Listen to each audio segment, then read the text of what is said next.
I grew up always hating literature. I never really had a reason to just sit down and read. I just did not seem to find a reason to make it important. However, this is the story of how that all changed.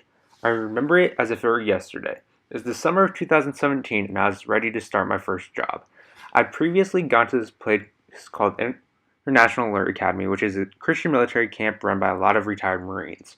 I remember them emailing me and telling me I was going to be able to be a leader for them, which meant a lot to me as I'd previously gone to the military camp the previous year as a trainee, and it changed my life around.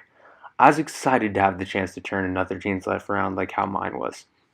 I was having a good first week during leadership training, learning on how to interact with troubled kids and how to empathize with them so we could reach the kids easier.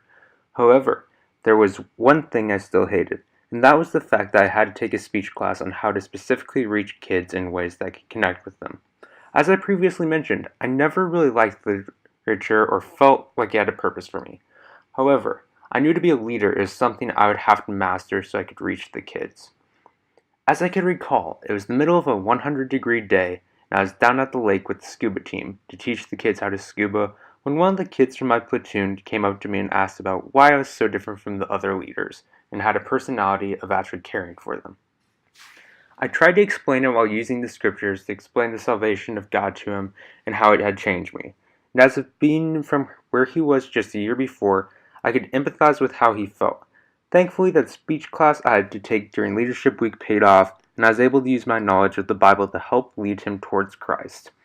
This day was the first time I actually felt like literacy helped me in life by helping with my understanding of the Gospels to save the kid. Later that same day, I was helping my platoon out with CPR training when my sergeant major came up to me and talked about what had happened earlier with the kid who I saved. So I told him the story and he ended up asking me to write and prepare a sermon to preach to the kids at chapel on Sunday. I was nervous, but for the second time ever, I found a use again for literacy to help me prepare the sermon I'd give Sunday. Finally, the day had come. Sunday, the day I had to give my sermon that I had prepared for the kids on the spiritual gift of service. I made some mistakes here and there in the sermon, but luckily literacy had helped me out and I had been prepared with the notes I had taken down. This was the story of how I hated literacy to how I began to appreciate it.